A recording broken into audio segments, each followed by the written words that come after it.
समझिए कि यहां पर ये साइन इनवर्स वाई तो पता था मुझे क्या है, थीटा। तो यहां पर ये साइन ये यानी कि रेसिप्रोकल में भी ये रूल काम कर रहा है। तो इसका मतलब ये हुआ कि साइन इनवर्स साइन हो या साइन इंटू साइन इनवर्स हो, कोई फर्क नहीं पड़ता। दोनों का मतलब ये होता है कि दोनों एलिमिनेट हो जाएंगे और हमारा थीटा आ जाएगा। ये दोनों एलिमिनेट हो गए तो हमारा वाई आ गया। ये रूल याद रखना, सबके लिए है, 6 के 6 रेशो में काम आता है। पहला रूल तो ये समझिए। दूसरा रूल समझिए।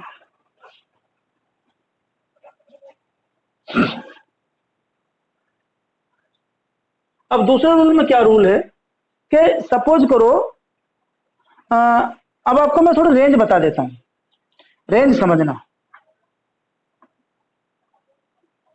एक हमारे पास सब क्वाड्रेंट के लिए दो दो क्वाड्रेंट दिए गए हैं, सब इनवर्स के लिए दो दो क्वाड्रेंट है। एक पॉजिटिव के लिए है, एक नेगेटिव के लिए है। ये साइन इनवर्स का है, यही टेन इनवर्स का है, यही टेन इनवर्स का है। और इसके बाद साइन और टेन के बाद कोसेक का भी यही है। बट कोसेक के में, क्योंकि कोसेक 0, 1/sin 0, 1/0 इनफाइनाइट होता है, ये वाली वैल्यू नहीं लाई करती। इसे छोड़कर ये वैल्यू और ये वैल्यू, तो इसको रेंज लिखते हैं। तो रेंज लिखी जाती है lower value to upper value. ये भी रेंज ठीक है, ये भी रेंज ठीक है। यहां लिखने के बाद -0 लिखते हैं, 0 को छोड़कर। ये तीन रेंज है और तीनों रेंज इसको डिफाइन करती हैं। ये ऐसे मान लीजिए, ये ऐसे करके ये वाली वैल्यू इसके लिए है, आएगा समझ।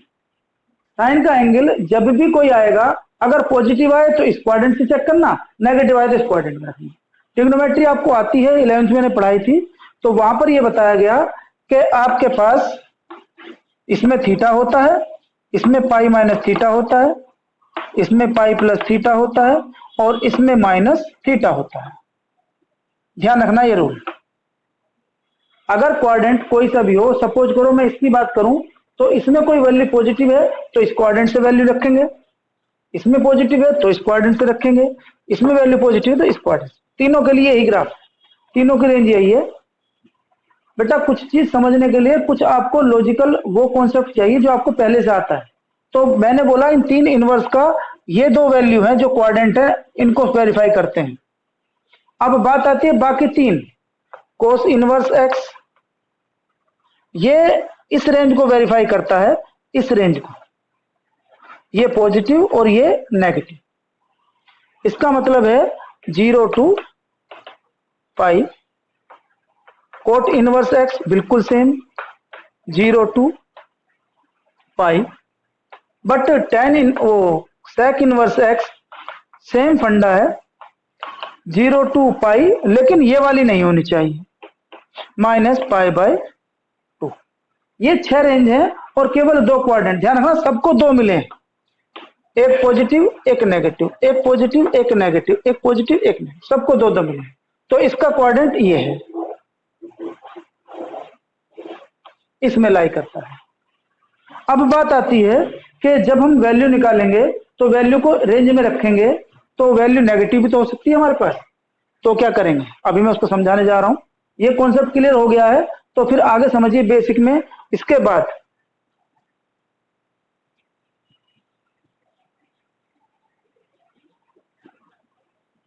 अब वैल्यू नेगेटिव भी आ सकती है। आपके पास आया साइन माइनस थीटा, तो क्या होगा, माइनस साइन थीटा। यही तो सीखा आपने।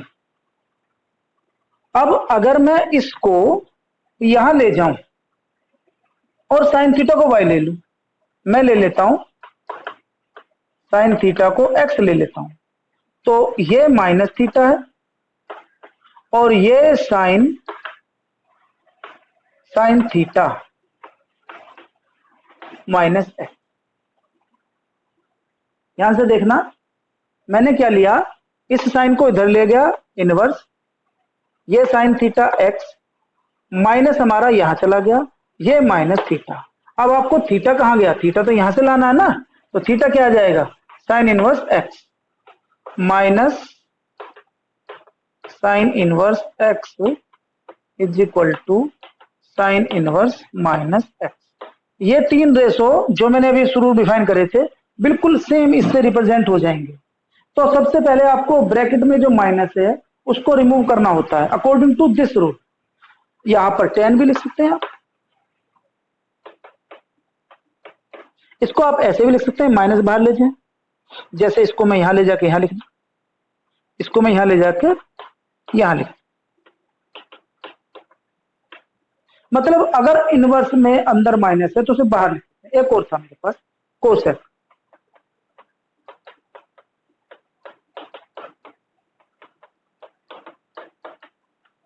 ये तीन रूल हो गए आपके बिल्कुल अच्छे से। अब तीन रूल और है हमारे पास, क्योंकि यहां माइनस थीटा आपका फोर्थ क्वाड्रेंट में है और ये आपका फोर्थ क्वाड्रेंट को रिप्रेजेंट करता है। बताया मैंने आपको कि यहां माइनस थीटा होता है, इसलिए ऐसा किया गया। बट आपके जो दूसरे वैल्यू तीन रेशो बचे थे, कोस सेक और कोट, वो तो इसमें आते ही नहीं है।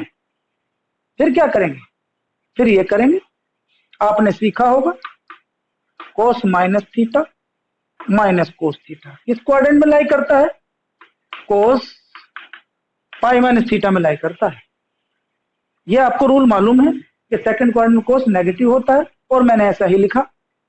बट अगर मैं इसको y ले लूं, minus y is equal to cos pi minus theta, यहां मैं पुट कर चुका हूं y, तो यहां माइनस वाई और ये वाली टर्म्स इनवर्स में आ गई, cos inverse is equal to pi minus, represent करें थीटा की वैल्यू,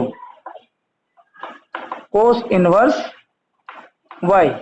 ये फॉर्मूला है माइनस का, बिल्कुल सेम तीन रेशो थे, तीनों में रूल अप्लाई कर देंगे। ये आपका फंडा माइनस का भी खत्म हो जाता है। यहां पर बिल्कुल बेसिक बता रहा हूं और मेरे ख्याल से जो मैं बेहतर रूल बता रहा हूं, मेरे ख्याल से इससे बेहतर कुछ हो नहीं सकता है। कोट इनवर्स जो पहले पढ़ाया गया उससे भी better form, pi minus cot inverse minus, तीनों के रूल भी, ये माइनस का फंडा भी खत्म हो गया। अब एक आता है रेसिप्रोकल वाला, क्या इनका आपस में रिलेशन भी कुछ होता है ना, जैसे साइन कोसेक का रेसिप्रोकल होता है। अब उसका भी फंडा खत्म कर लेते हैं एक बार, एक टॉपिक एक बार उस पर पेश करते हैं और वो भी आपस में क्लियर कर लेते हैं। उसके बाद इनका डायरेक्ट आपस में टर्म्स रिलेशन बनेंगे फॉर्मूले वाले। बस एक लास्ट टॉपिक समझ लीजिए, आपको मालूम है sine theta is equal to 1 upon cosec theta, लेकिन अगर मैं साइन थीटा को या कोसेक थीटा को ले लेते हैं, चलो कोसेक थीटा को y ले लूं तो थीटा क्या आ जाएगा मेरे पास, थीटा आ जाएगा कोसेक इनवर्स y। और ये चीज मैं यहां समझाना चाह रहा था, इसको ले गया मैं यहां,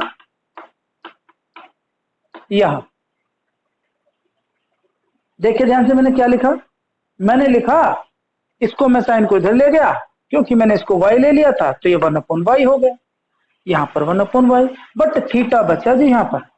तो थीटा क्या कहता है, cosec inverse y।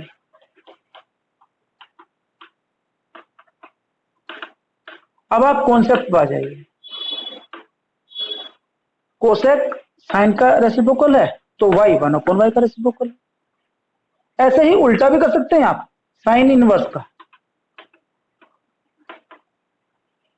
Cosec inverse, क्योंकि आपने क्या चेंज कर दिया इसका रेसिप्रोकल।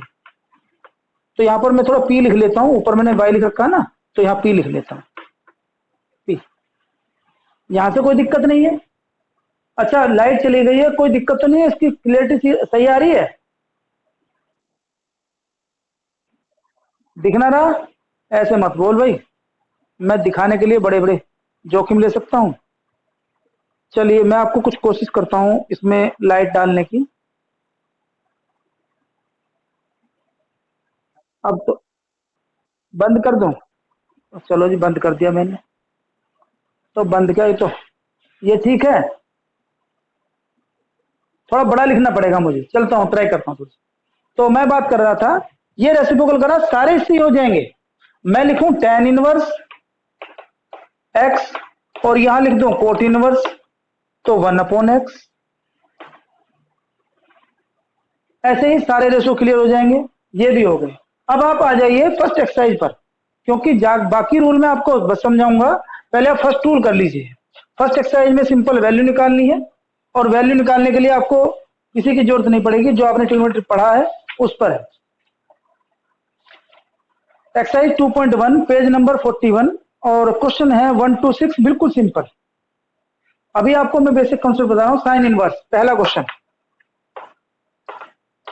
Sine inverse 1/2। पहली बात तो माइनस खत्म कर दीजिए, अभी अभी बताया था मैंने आपको। माइनस साइन इनवर्स 1/2, और 1/2 किसकी वैल्यू होती है? साइन में पढ़ा ही आपने, 30 की वैल्यू होती है π/6 के। मेरे ख्याल से आंसर ही आ गया। तो आप इसे क्या लिखेंगे? π/6। क्लियर हो गया? आर्यन क्लियर?